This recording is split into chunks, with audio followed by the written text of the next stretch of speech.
A Nautical Ballad by Charles Edward Carryl. Peter Yearsley. A capital ship for an ocean trip was the Walloping Window blind. No gale that blew dismayed her crew, or troubled the captain's mind. The man at the wheel was taught to feel contempt for the wildest blow, and it often appeared, when the weather had cleared, that he'd been in his bunk below. The boatswain's mate was very sedate, yet fond of amusement too, and he played hopscotch with the starboard watch while the captain tickled the crew. And the gunner we had was apparently mad, for he sat on the after rail and fired salutes with the captain's boots in the teeth of the booming gale.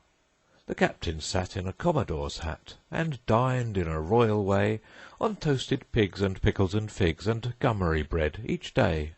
But the cook was Dutch, and behaved as such, for the food that he gave the crew was a number of tons of hot cross buns, chopped up with sugar and glue. And we all felt ill, as mariners will, on a diet that's cheap and rude, and we shivered and shook as we dipped the cook in a tub of his gluesome food. Then nautical pride we laid aside, and we cast the vessel ashore on the Gulliby Isles, where the Poo-Poo smiles and the Anagazanders roar.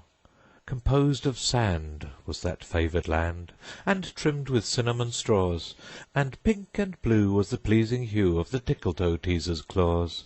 And we sat on the edge of a sandy ledge, and shot at the whistling bee, and the binnacle bats wore waterproof hats as they danced in the sounding sea. On rubber-gub bark from dawn to dark we fed, till we all had grown uncommonly shrunk, when a Chinese junk came by from the Torriby zone.